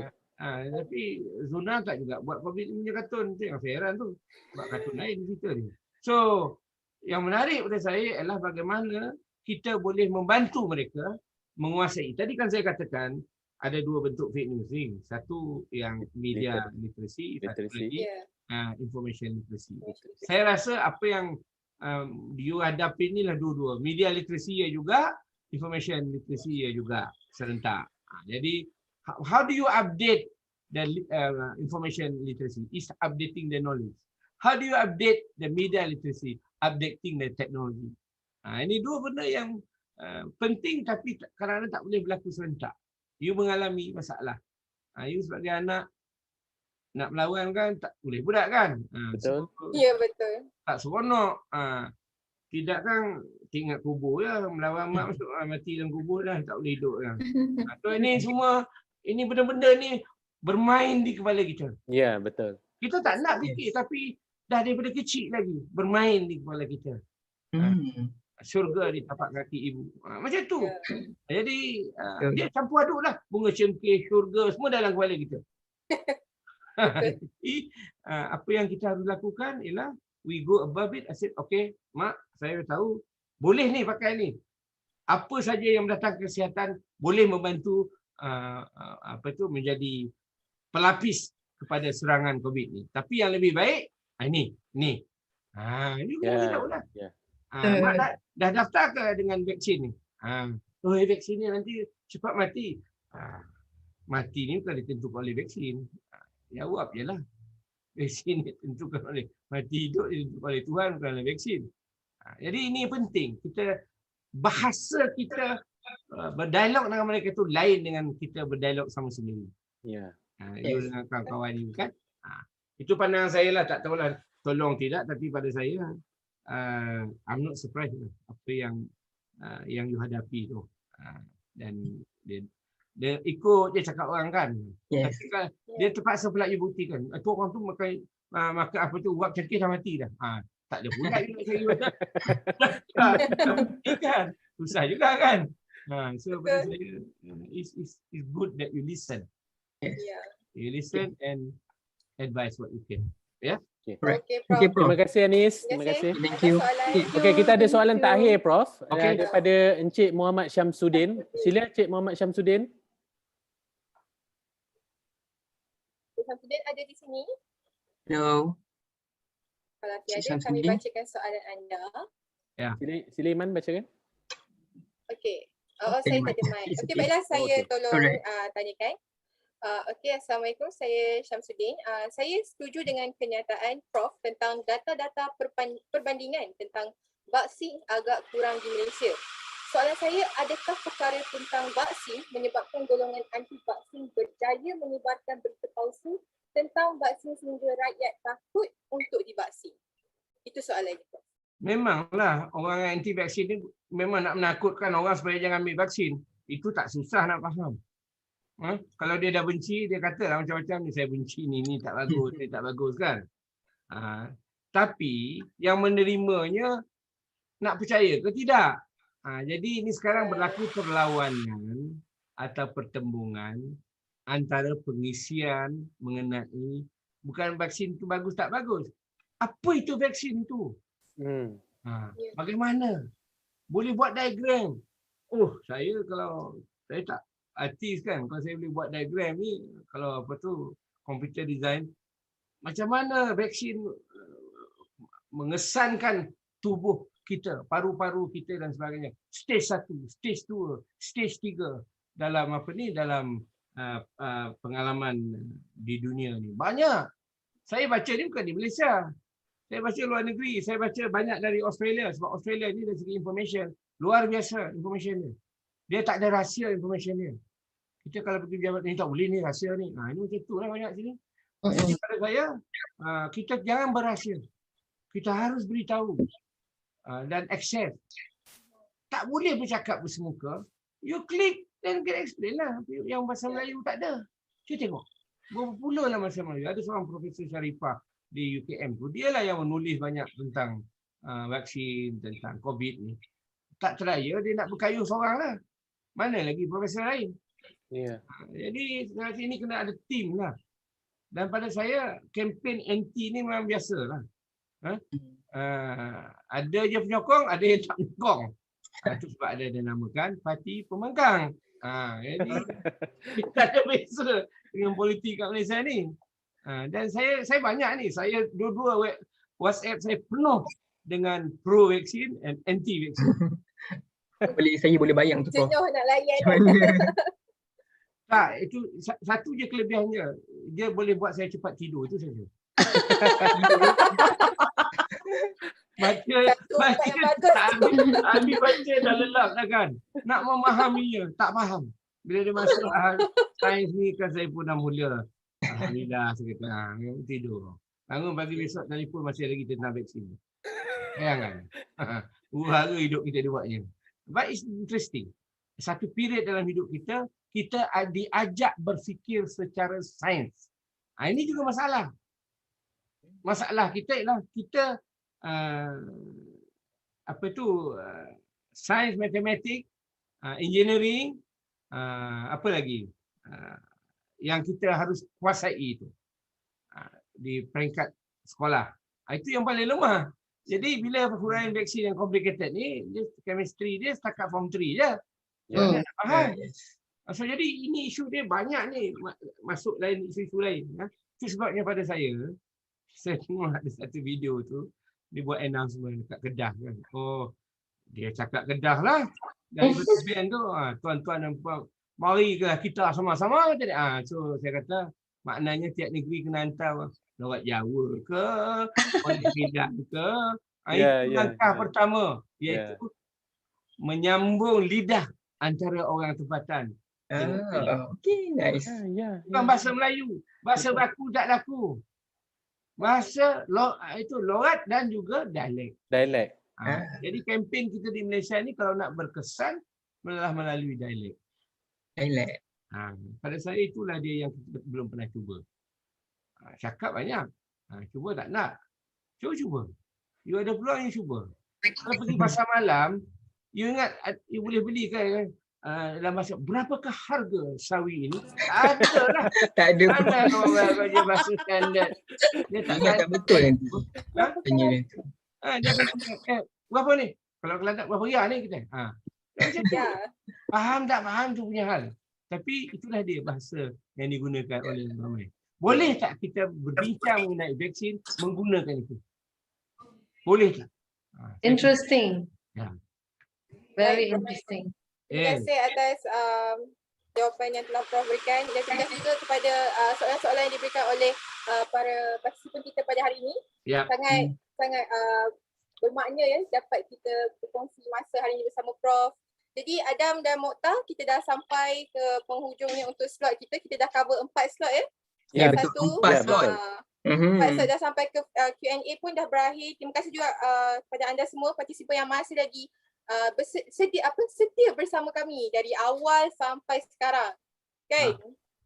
Okey. Bermaknalah pada Adam, kami. tanpa melengahkan waktu, rakan kita di host dan co-host telah menunggu kita. So kita serahkan semula sesi ini kepada Amy dan Hidayah. Silakan. Silakan.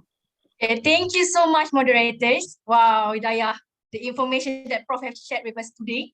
Personally, I feel that I didn't know about this. Okay, I think it's mind blowing. You know, what about you, Hidayah? Alright, I think I've learned so much today. It opened my eyes about how fake news work. As Professor said, nothing is impossible. So it is possible to change our behavior in order to minimize the spreading of fake news. Salah satu cara kita boleh check fact dia sebelum kita sebar dekat orang lain dan banyakkan membaca to gain knowledge. Kita jaga kita. Am I right, Amy? Ya, betul.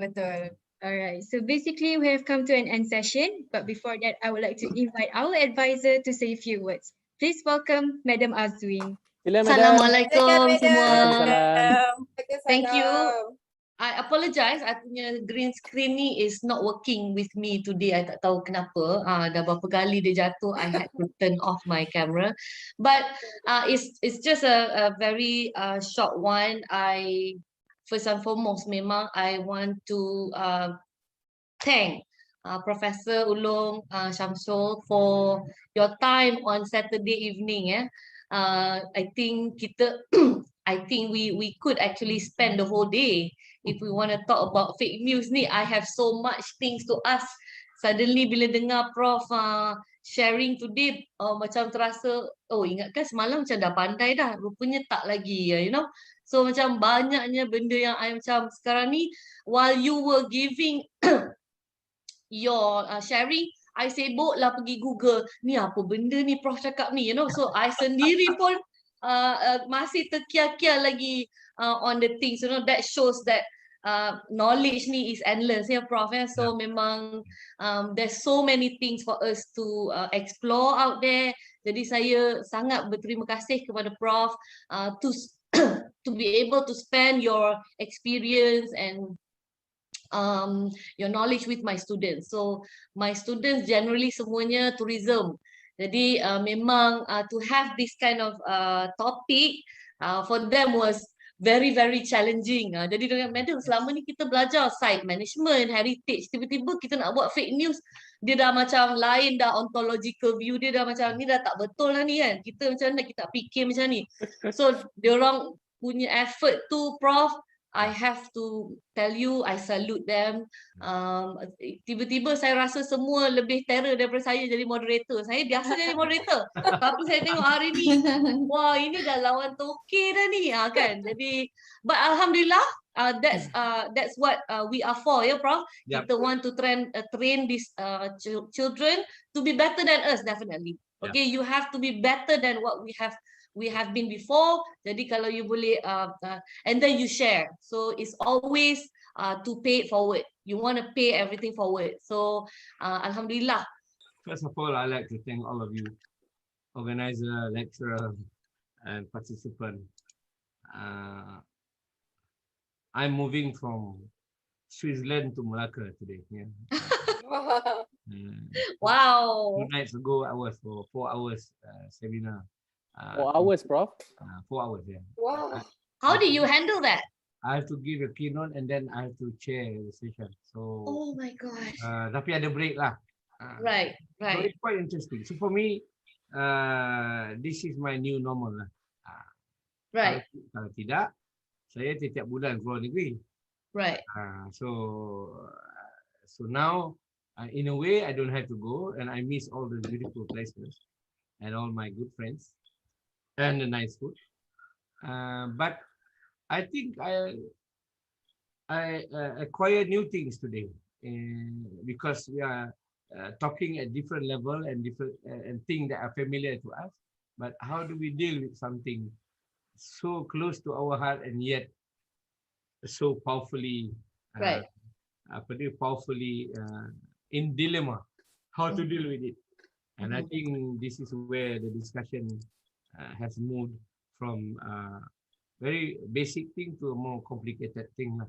Jadi dah kita banyak pengalaman, ada COVID, kita sandarkan perbincangan, ada pengalaman politik dan sebagainya. So I think the student are quite broad because I've been reading all the questions and the comments as we go along. So on the side here, so I can see that everyone is also having their own say lah. Yes. Yeah. And then that is very, very important. They comment among themselves also. Yes. Yeah. Not only with me, but they comment among themselves. So I think this is a successful program that you have, and I hope you can keep this on. Congratulations. And if you think I'm good enough for the next one or for the next one after that, I'll be Definitely. participate. Thank you. Yes. Okay. Of course. You Thank you so you much, will Prof. you will be our permanent panel after this. Yeah, Prof. I probably have to seek for funding lah lepas ni. I kena cari sponsor. Well, We can make it, madam. I definitely won't refuse. Thank you. Thank you, Prof. Thank you. Thank you. Thank you so much, Prof. Thank you so much. Okay. Thank you. Okay. For everybody's information, this is not the first and last talk show.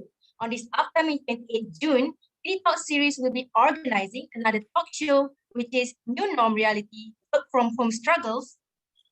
And the next one on the 30th June 2021 with the topic Graduates Dilemma, Experience versus Qualification. For those who are yet to register, hurry up and grab your slot due to the limited seat. So before we end our session today, we would like to give you guys one pantun. Are you guys ready? Wow. Ready. Wow, Ready, yeah? wow, Ready. okay. Wow, what's that? Okay. Advice was given by Prof. Ulong while smiling by Madam Azmi.